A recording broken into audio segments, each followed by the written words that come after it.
안녕하세요, 해운남입니다. 오늘은 북항 재개발 1, 2, 3단계 중에 2, 3단계는 좀 뒤에 개발을 하는 단계이기 때문에 1단계가 지금 어떻게 진행되고 있는지, 그리고 그 1단계의 변화에 따라서 상권이 어떻게 변할지를 분석을 하고, 그리고 나서 어떤 괜찮은 매물들이 있는지 종합적으로 한번 체크를 해보고자 여기 북항에 나왔습니다.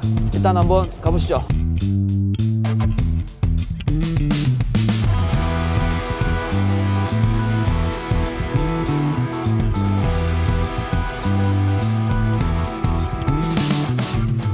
지금 나와 있는 곳은 저기 바로 앞에 보이는 부산항 국제여객터미널, 이쪽이 지금 북항 재개발의 중간 지점이라고 해야 되나? 저희 그 정도에 나와 있고요. 혹시 북항 재개발에 대해서 얼마나 알아? 오페라하우스 하나 들어오고 그거 말고는 따로 들어본 게 없지.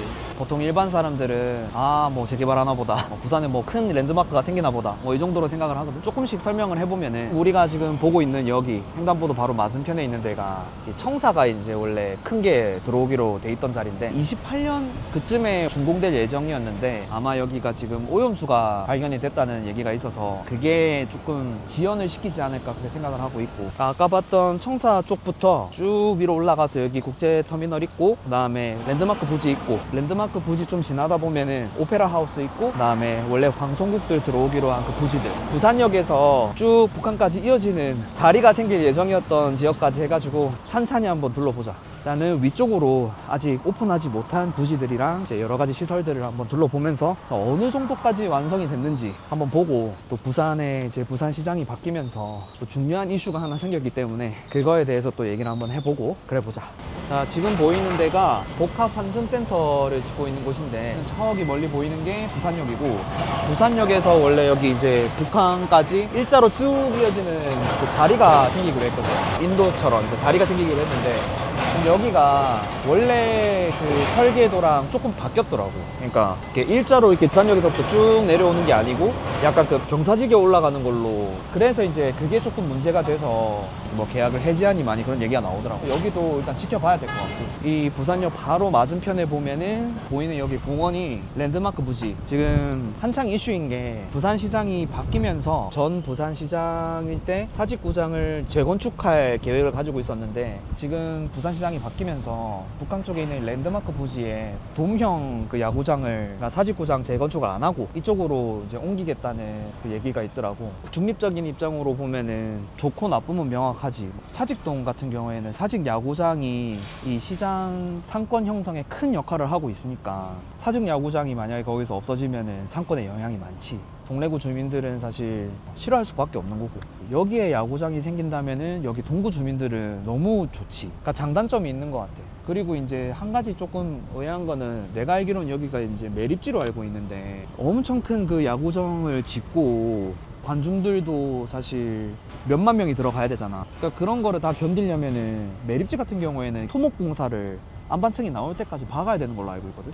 그렇게 되면은 사실 공사비가, 그러니까 내가 알기로는 사직 야구장을 재건축하면은 3,400억에서 3,700억 정도 나오는 걸로 알고 있는데, 지금 여기 같은 경우에는 비용이 천문학적으로 들어가는 걸로 알고 있어. 최대 2조까지 보더라고. 2조? 2조까지 보니까 사실 이게 맞나 싶기도 하고, 대신에 여기 들어오면 좀 멋있을 것 같긴 해. 결국에 우리가 찍었던 영상들 보면은 핵심적인 게 이게 이 상권의 연계성이잖아. 오페라 하우스도 있고, 야구장도 있고, 그 다음에 여객터미널 있고, 환승센터 있고. 사실 동구가 완전 원도심 부활하는 그 정도 급으로, 그러니까 이 야구장의 역할이 굉장히 큰 거지. 그러니까 들어오냐 마냐, 나중에 어떻게 될지 모르겠지만, 워낙 반대도 심하고 이 건설 쪽으로 봐도 이게 가능한지 안 가능한지도 사실 좀 미지수기도 하고, 이제 막 얘기가 나온 거기 때문에 어떻게 될지 한번 지켜보면 재밌을 것 같아요. 어쨌든 여기 야구장이 들어오면은 멋있긴 하겠다. 어때? 여기 봐봐봐. 여기에 천장이 이렇게 닫히고 열리는 개폐형 돔 야구장이 여기 들어올 수 있는 거야. 그럼 오페라 하우스 있고 옆에 야구장 들어오면 어떨 것 같아? 근데 그러면은 좀 상권의 중심지가 많이 바뀌겠는데? 그렇지. 그러니까 사실 나는 여기에 야구장을 옮기겠다고 얘기하는 것 자체가, 그러니까 결국에 우리가 건물이든 어떤 투자든 자본이 큰 놈이 노리는 곳을 노리는 게 정배거든. 그런 걸로 따지면 이제 부산이 지금 어디에 집중하고 있는지를 이제 확인할 수 있는 거지. 사실 지금 여기 북항에 신경을 많이 쓰고 있는 걸로 느껴지지 않나 솔직히? 엄청 개발을 잘 해가지고 부산이 대한민국의 제2의 도시의 부활을 크게 한번 노려볼 수 있는 만큼 지금 여기 북항에 엄청 돈도 많이 쓰고 있고 개발에 신경을 엄청 많이 쓰고 있지 않나. 부산시가 바라보고 있는 방향을 따라서 우리가 투자를 하다 보면은 결국 좀 돈을 좀 벌지 않을까? 그렇게 생각을 하는 거지. 일단은 이 랜드마크 부지 얘기는 요 정도로 하고, 우리가 지금 이제 오페라 하우스도 곧 개관을 하는데 얼마만큼 진행이 됐는지 한번 보러 가보자.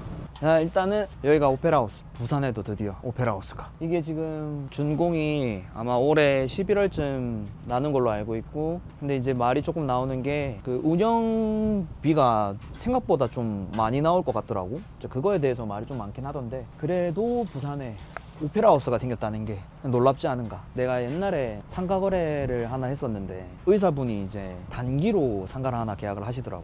그러니까 그 이유가 그러니까 오페라 때문인데, 그 오페라 전국 순회 공연을 하는데 그때 딱 마침 이제 한국에 왔었고, 그 한국에 왔었을 때 또 부산에서 공연을 한다 하더라고. 오페라 하우스 단원들이 타국 사람들이 많다 보니까 입맛에 맞는 음식을 좀 해주고 싶어서. 근데 놀라운 게 이제 오페라 광이시더라고. 똑같은 공연을 하는 국가마다 다 따라다니면서 이런 식으로 상가 계약해가지고 이제 밥 차려주고, 그다음에 숙소 같은 거 예약해주고 뭐 그런 일을 약간 봉사활동식으로 하신다 하더라고. 저거 보니까 그분 생각나네.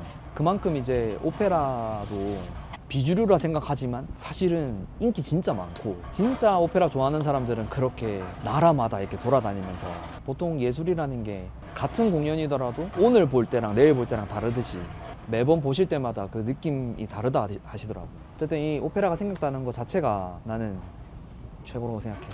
아마 이렇게 북항 재개발이 되고 나면은 이 주변도 엄청 많이 바뀌지 않을까 그렇게 생각을 하고 있거든. 그래서 우리가 2부 때는 어떤 업종들이 조금 영향이 있을지랑, 그다음에 주변에 이제 이 북항 재개발을 보시고 미리 건물을 이제 사셔가지고 선점을 하신 분들이 몇 분 계시거든. 그러니까 어떤 매물이 집중적으로 많이 팔렸는지 그런 것도 한번 알아보는 시간을 가져보도록 하고, 그리고 저쪽으로 보면은 저쪽이 오페라 하우스고 저기 멀리 롯데백화점이 있고, 그 옆에 짓고 있는 게 지금 롯데타워인데, 지금 저 롯데타워로 넘어가기 전 다리 전부터 해서 여기 앞에 있는 부지들, 여기 비어있는 이 부지들에 방송국이 들어올 예정이라 하더라고. 그런 식으로 사실 지금 이쪽 주변에 해수부도 그렇고 이제 여러 가지 직장들이 많이 생기니까 그 주변도 상권이 굉장히 많이 바뀔 거고, 사실 지금 뭐 이 동구 같은 경우에는 그렇게 막 활기가 막 있는 도심은 아니거든. 그런데 아마 이런 게 생기고 나면은 진짜 활기가 돋지 않을까 그렇게 보고 있지. 어쨌든 오늘 이제 북항 재개발 1단계 지역들은 쭉 한번 둘러봤고, 어느 정도 진행이 되고 있는지 그런 것들 좀 알아봤어. 1부 영상은 여기까지 하는 걸로 하고, 2부 때 인근의 매매 사례들하고 상권의 변화가 뭐 어느 정도 영향이 있을지 이런 거 한번 분석해보는 시간을 가져보도록 하겠습니다. 여기까지 해보남이었습니다. 감사합니다.